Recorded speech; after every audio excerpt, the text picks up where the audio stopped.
ada yang sedang mencari pekerjaan, ada dokter, pengusaha, tentara, artis, pengangguran, dan ada juga yang di PHK. Setelah memperhatikan gambar-gambar tadi, kira-kira kita akan membahas apa ya?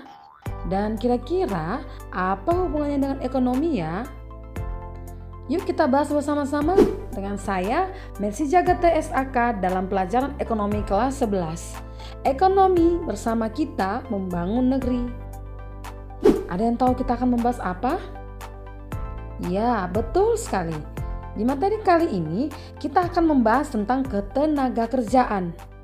Namun sebelumnya, tujuan pembelajaran kita yang akan kita capai adalah yang pertama, untuk mengetahui pengertian tenaga kerja, angkatan kerja, dan kesempatan kerja. Dan yang kedua, untuk mengetahui apa saja masalah dalam ketenaga kerjaan. Dan yang ketiga, untuk mengetahui apa saja upaya pemerintah dalam meningkatkan kualitas tenaga kerja. Nah, sekarang kita akan masuk ke dalam materinya ya. Let's go! Menurut Undang-Undang Nomor 13 Tahun 2003 mendefinisikan tenaga kerja adalah setiap orang yang mampu melakukan pekerjaan guna menghasilkan barang dan jasa baik untuk memenuhi kebutuhan sendiri maupun untuk masyarakat. Dalam pasal 68 mengungkapkan bahwa anak yang berumur 15 tahun ke atas sudah dapat atau diizinkan bekerja. Nah, contohnya seperti dosen, tentara, petani, dan lain sebagainya. Untuk lebih jelasnya, kita akan bagi dalam beberapa bagian. Yang pertama, tenaga kerja. Tenaga kerja terdiri atas angkatan kerja dan bukan angkatan kerja. Angkatan kerja merupakan tenaga kerja yang siap dan mampu serta berkeinginan bekerja jika terdapat kesempatan kerja.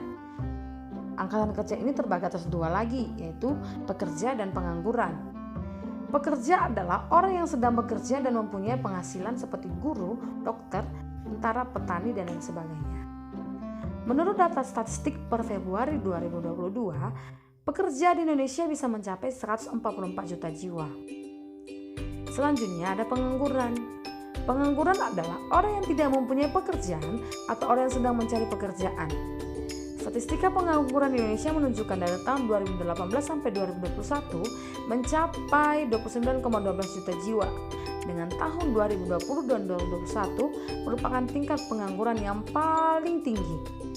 Ini disebabkan karena COVID-19 yang dimana banyak tenaga kerja yang di PHK maupun dirumahkan. Selanjutnya yaitu bukan angkatan kerja. Bukan angkatan kerja merupakan penduduk usia produktif atau usia kerja 15 tahun ke atas yang bersekolah atau kuliah, mengurus rumah tangga, dan lain sebagainya. Contohnya pelajar, ibu rumah tangga, pensiunan, dan lain sebagainya. Berikutnya yaitu kesempatan kerja.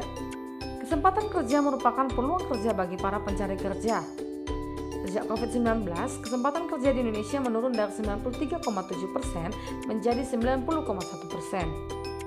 Tapi sejak awal tahun 2022, sudah banyak perbaikan sehingga sudah membaiknya kesempatan kerja menjadi 93,8%. Ini didukung oleh sektor industri, bahkan sudah banyaknya sekali aplikasi-aplikasi yang dapat menambah lapangan pekerjaan seperti TikTok, Instagram, Shopee, Tokopedia, Bukalapak, dan lain sebagainya. Nah, sekarang kita akan membahas tentang masalah ketenagakerjaan di Indonesia. Yang pertama yaitu ketimpangan kesempatan kerja. Keterbatasan tenaga kerja menjadi penyebab ketimpangan di Indonesia.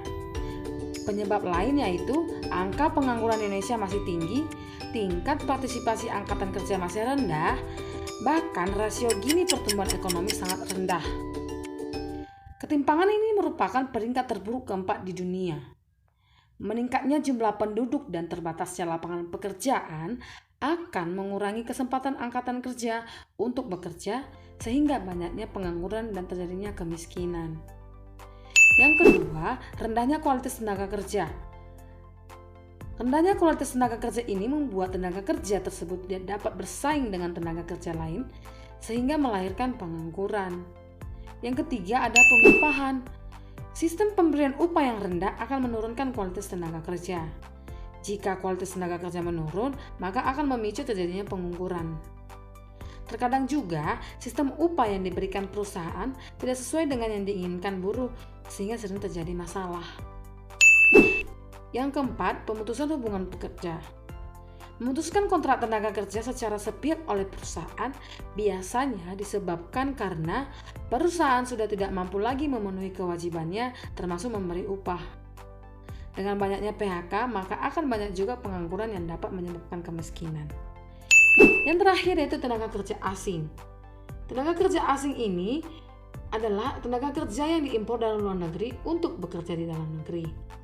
Hal ini akan menjadi masalah di kalangan pencari kerja di Indonesia di mana akan berkurangnya kesempatan bagi para pencari kerja untuk bekerja. Sekarang kita masuk ke materi terakhir ya, yaitu apa upaya pemerintah dalam meningkatkan kualitas tenaga kerja.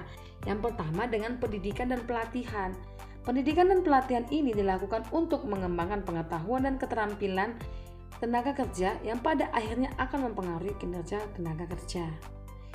Yang kedua, magang.